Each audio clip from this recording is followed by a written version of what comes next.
Gabi's question is really coming through the blog, and he asks, I interview people for work, and many of them say that they would not engage in a routine work. They're looking for some kind of a role that will allow them to develop something new. Gabi is asking, where does this desire to develop, to build, to create something new come from? What does Kabbalah say about this, and how is it possible to use it correctly? A person, by this, differs from animals, working not according to instincts, but the laws and reshimot which he has on behalf of nature, and only wishing to fulfill his body. He wishes to develop. This is our desire that constantly develops from within. And a person, he is pushed to develop and then realize this desire. And therefore, we are in pride and envy and hatred, and the desire for science and culture and education, and in short, creation, because our desire constantly grows. And it grows in each and every one very differently, strangely even so to say. Because if we see plants, then each type of plants, each species, they close at a certain time, they open at a certain time, they have a special time of year when they live, and animals differ between them. There are different periods of the year, different seasons in which they bring their offsprings. Each one has his own life and are in freedom of motion. And a person is both in the freedom of motion, does not depend on the others to be like plants going one way or another. And also, he constantly grows. During life, we see generation. What's the difference? If you, for instance, take some kind of a process from 1,000 years ago, there wasn't such a great difference between people. The generation was slower, more calm. It was barely different from the previous generation. The son studied from the father, let's say a family of blacksmith, of farmers. For hundreds of years it was this way.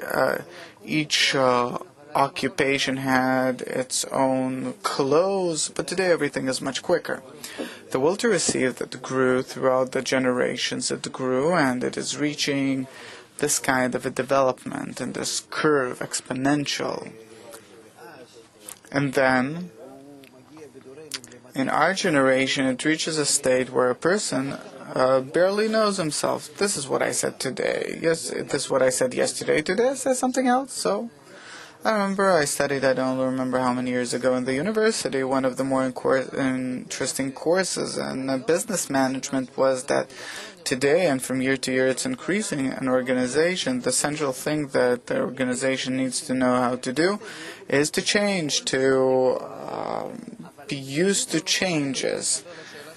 And exactly from this point of view, I'd like to connect to Gabi's question. Each one of us has a desire to develop. Many times it comes in a form that's not that nice. For instance, you've developed something, and in order to create a place for me, I want to destroy you.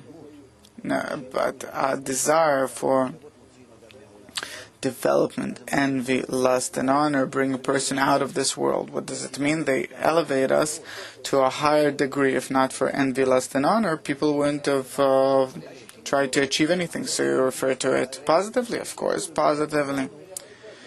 In connection to our ego, we have a negative result, but the inclination itself, I see how you succeed, what kind of a car you have, how successful you are, your children are educated, you yourself are healthy and strong, so I'm also going to some kind of a gym.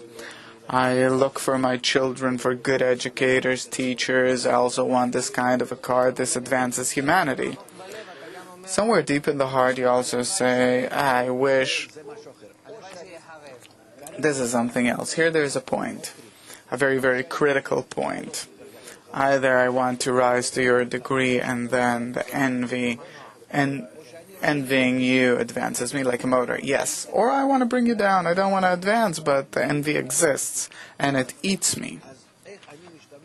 So how do I use the qualities themselves that I envy? That's good, but the ego afterwards, what does it do? Either it pushes me to advance, or it pushes me to burn down your home and bring harm upon you, to fail you on the day-to-day life. Yes, so this is the question. What is your attitude towards, what is my attitude towards what I feel towards others, the environment? I want to be like the successful, advanced ones, or for there not to be anyone advanced and successful, and I suppress them.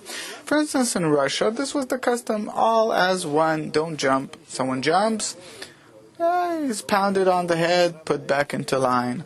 And it caused them that, you see, not advancement, but yes, but in Western societies, the infinite land of opportunities, the land of infinite opportunities, where does it come from?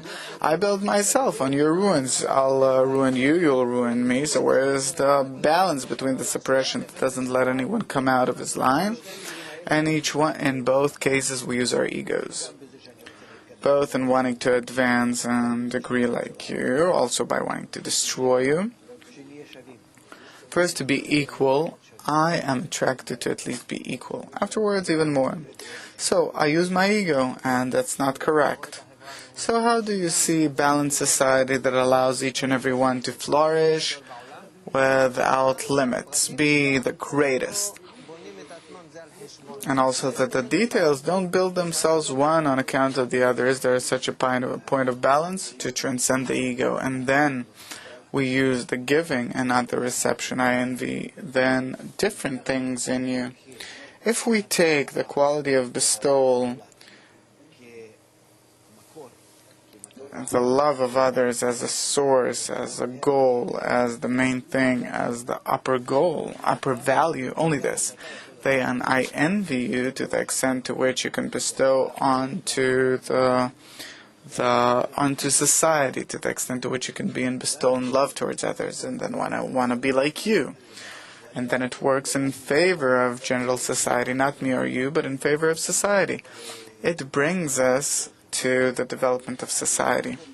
And then this way, none stand in the way of the others.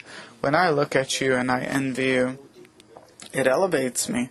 Now, tell me, why then, in such a case, won't I want to bring you down? Because then I discover, by being in bestowal, the upper reward. I start discovering the spiritual world. I start discovering the upper force.